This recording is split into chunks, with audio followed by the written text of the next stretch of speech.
kind of giving spooky fantastical, which I'm also giving fun, zany art garden. That's Circe, and that's what this book is. It's. Would you believe that a Death Eater made this? This can get behind that. She's a witch.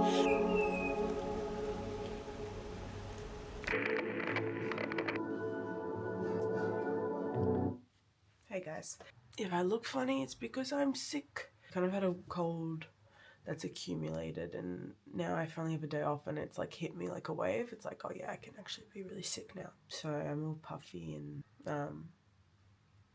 looking like this. I've decided I've set up my desk in the sun and I'm going to make some art and paint. In my last video I talked about how I do have a white wash that I'm starting to mix in with other colours just so I can get the hang of using gouache and just work on my physical painting. So that's what I'm gonna do. Sorry to greet you with this. I feel like I look like a Death Eater.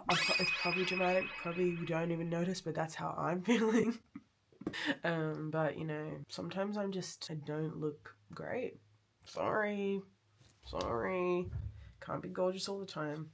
I will check in with you after I make some art. Let's see what the Death Eater can do. Anyway, okay, bye-bye.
This is the first thing I've made. Would you believe that a Death Eater made this? Is it a tad boring? Possibly, but it's pretty. So that's my first thing.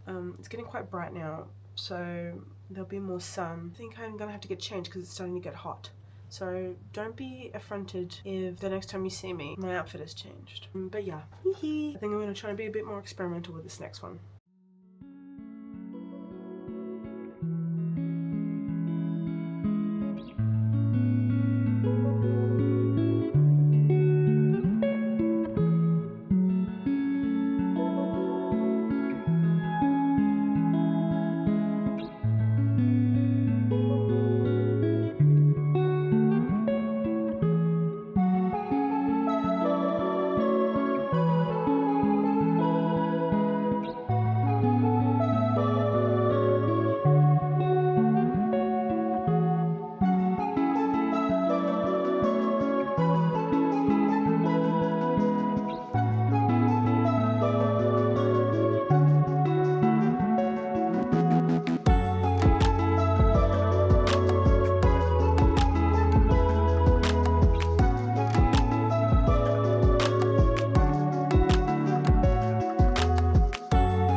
Hey guys, told you to not be jarred just because I've changed my outfit, but I decided to dress up for you and I wore this hat.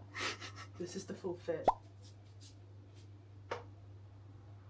Anyways, this is what I did. I feel like they're very much giving magical garden vibe, which I guess is fitting for my Instagram name. I was at my sister's yesterday and she actually had a lot of my old palettes that I kind of didn't realize I didn't have, but obviously was not using them for like probably like a year now. But it's so funny because it's just, as soon as I've got them back, I just feel like I do the things I used to do when I made watercolor stuff all the time. It's got pros, but it also has cons because I don't like the style I used to do anymore. And I definitely don't want my art to look like hippie-ish. And that might be offensive to some of you because like some of y'all might be doing that aesthetic, but it's just like, it's just so associated with my teenage self, really. And it ain't me. It ain't me no more, guys. It ain't me. Can you accept that? I don't know, but you gotta, because it's not me. And I'm just hoping that this isn't giving hippie, but more so giving fun, zany art garden. You can tell me your favorite if you want. My fave for colors is just this. I really like the simplicity of just the pink, bright pink and the red. And then for like shape, I actually like this. This house looks like it's wearing a beanie almost. So kind of inspired by the beanie I was wearing without knowing. But I really like it and it looks grumpy. Like it looks like a grumpy, moody house with a cool beanie on. I kind of like that. I'm not gonna lie. So they're my favorites. See you guys when I make more art.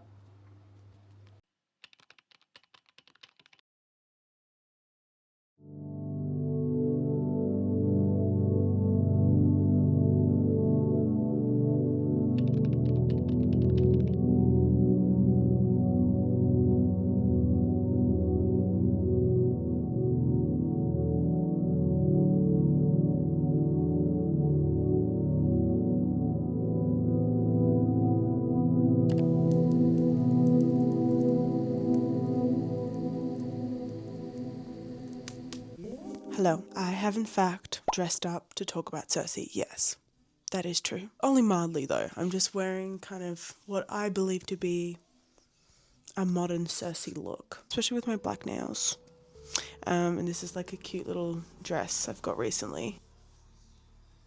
But I just feel witchy. I really want to prioritize learning and like actively trying to learn and do things that encourage that. And I think for me, like reading books and talking about them, like and trying to find articles where people talk about the books, I just feel like that is just a real joyful type of learning that I can be doing. And why not share it? So Circe. The tale of Circe is like a classic Greek myth. It's essentially about a nymph who's the daughter of Helios, who's the god of sun, I believe. He's the one who flies the chariot across, and that's like the sun. Basically, she discovers she has witchcraft, and the gods are very fearful of her and her witchcraft. Essentially, what happens is that she gets exiled to an island, and I think you pronounce the island Ai, but I don't know. So basically, that's Circe, and that's what this book is. It's all about her and like just a following of her life. I loved it. I thought it was so well written. It is so beautifully written. Madeline Miller, who's the woman who wrote this, she has also wrote another famous Greek retelling, Song of Achilles. She writes in such a beautiful way that for me, like every sentence, like I'm just enthralled and interested. You know, books you read that are like so descriptive and you're like, I don't care. I just don't care. When did the characters start talking again? Or it's just like they're waffling on and you're like, oh my god, we get it. I don't know what it is about her writing, but all her descriptions I feel are so meaningful and are so easy to read but dreamlike. Reading it feels like you're flying through the tale of Circe, and it just feels so dreamlike and mythical and like, but also human and real. Even though it's about a god, it really is about humanness, and what she goes through in the book is very, I feel like there's a lot of relatable themes. Definitely check out the content trigger warning things if you're wanting to read it, because there are some intense themes in this book. But in saying that, even though horrible things do happen, it leads with hope. It definitely has a hopeful ending. What I was saying though is like through the horrible things she goes through and all the stuff that happens, it's incredibly human and I feel like very relatable for a lot of women. I've read something that I'm going to reread, literally from you guessed it, Spark Notes. So this is the theme of the interconnectedness of patriarchy and misogyny. So Circe explores a world in which women, especially the title character, must find ways to navigate a world dominated by men. Just on that, I think the way that the author writes Circe kind of like being naive to these things and like having to kind of like find out these things, because she's like very naive, I guess is the way you would describe it, but I guess just not on guard at the start. I guess she's not really aware of the system of patriarchy that she's in. I like the way it's written. I just feel it's so relatable. Not to get too sad or anything, but it is relatable, and I feel like any young woman growing up can relate to things in it. And kind of like Circe keeps making the same mistakes with trusting men and not really seeing it for what it is until it's over. And I think that's relatable. I know definitely when I was a teenager, like you don't know that there's these systems in place that make you smaller, or like make you feel like you need to be hyper feminine or like be a certain thing for society to like think you're worthy as a woman and stuff like that. And I just think the way it's written and way the whole tale is written is really relatable. And like, she's a witch. Obviously the girlies and gays can get behind that. She's a witch, okay? And like, there's witchy stuff that happens. She's a baddie witch, real baddie witch, obsessed with her. But also, yeah, it's just like, she's definitely not perfect, and she makes lots of mistakes, and she's very flawed, developing her character through it, and she like changes so much through the book. And I really loved it. I thought it was a really, really cool book. I will just read the like literal the blurbs, but like I just feel like they portray it really well. Like I love these like little quotes: truly spellbinding, winning, joyous, powerful, affecting, and blisteringly modern. And I feel like they are great buzzwords for this book. Love this book. Slay, slay, slay. Love Circe. I think she is the coolest. Anyways, so I just also wanted to tell you like a cute story kind of leading from Circe. Basically, I made the decision. I really wanted to finish the book because I'm a bit of an avoider. When I know I'm at the end of a book, I avoid it. I really want to get out of that habit. It's so annoying because I don't finish anything. But I was like, okay, I'm going to read it at work while I'm like, because I go really early to work, because I just want to be there. Instead of like just sitting around on my phone, like doing nothing, I was like, I'm going to read my book. I'm going to read Circe. Basically, I was just in a room I can wait in for work, and I was reading my book, and then someone from my work just was like, oh, I loved that book. I love Circe. I've read it. It was amazing. It was so easy to read. And I was like, yes. I love it too. Loving. That interaction happened. It was very cute, nice. She went on her way. I went back to reading. And then the next day she came up to me and she's like, I have a book for you. I think you'll like this book. And I was like, tell me more. And she recommended this book, Piranesi, I don't know. And it literally looks so much like Circe. I think it's the same publisher. And it looks to me like it's a Greek myth, but I don't know yet. Anyway, she was literally like, I'll give you the book to borrow. You don't buy it, I'll get it for you tomorrow. And so she literally like brought it to work and gave it to me, and I just thought it was so sweet and nice, and it was such a nice connection, and I can't wait to read it and talk about it with her. It really honed in this thing of like, wow, because I wasn't on my freaking phone, like blocking myself up from the world, sitting there learning nothing, by the way. The amount of time you spend on it compared to what you learn, it's a horrible ratio. And I've said that before and I'll say it again. But I was just thinking, like, if I was on my phone like normal, just scrolling away, doing random stuff, like I never would have had that interaction. And like now, because I made that choice, intentional choice to be off my phone, just be a bit more present, do something a bit more for my brain and for me, like I literally have got this really sweet interaction, a new book to read, and I just feel so happy about that. Like honestly, I just think it's such like a nice thing. I just think it's something to think about. Yeah, I don't know, really sweet. Love when I'm off my phone and reading a book and people go and recommend me a book and then give me the book to read. Like that's so cute. Anyway, I thought I'd tell you that because it's so sweet. I will let you know how this book is, but yeah, okay. Thank you so much for listening, and sorry if I sound a bit funny, I'm still sick, but yeah, okay, bye guys.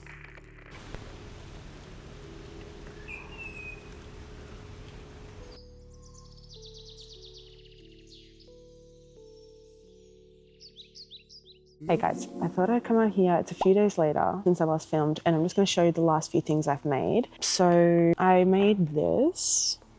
This is very simple, and what I realized, I didn't blend enough gouache into it because it's very much giving the opaqueness and wateriness of watercolor, and that's not what I like. Like I feel like it just doesn't look I want to have more of like a creamy, like really substantial finish to my artwork at the moment, and this just isn't that. And then I did this fish, lol, don't like it. And then I did this, and I actually really like this. There's definitely flaws with it, but I really love it when I can make art that like, it feels like it's a part of a story. And this, to me, I can see it being a cool cut in a story. I definitely wish I had a scanner so I could scan this in and then like work on it digitally, because there's a lot of things that I would fix. Because I'm practicing, I feel like I'm really happy I made something like this. I will probably just attempt to take a photo of it and try and do something in Procreate, because I think this is cool. To me, it's giving like cool woman night vibe after a battle. Oh, and then this morning I did this, which I also really like. I love like a wolf looking dog. I was kind of playing around with pens and using shadow and texture just with pen. And I feel like from here I might keep exploring this kind of realm, because I really like how they turned out. It's kind of giving spooky fantastical, which I do really like. I'm really curious if I keep using these, if I can actually make them into a sticker or something like that, or a print, I don't know, or just like a finished looking thing. I can't sketch like this on my iPad. I feel like I need to be able to do it physically first. But yeah, they're my last few things. And I'll just show you, this is one thing I did. The Hobonichi actually takes squash quite well because it doesn't like absorb the water. That's fun that I can use it every now and then. So they're the few things I've made. It's only been a few days, but I feel like I've made a lot of art and I feel really happy about that. Thank you so much for watching this vlog. Let me know your favorite and what you would like to see more of. I definitely have done a lot of different stuff over the last few days, so it'll be interesting to see what you really gravitate towards and what you liked the most. But yes, thanks for being here as always. You guys are the best. I've received some really nice heartfelt messages lately, comments about my YouTube channel. Really, really nice and motivating, like the most motivating thing ever. So thank you if you're one of those people who've left a comment. I really appreciate it. And I'll see you next vlog.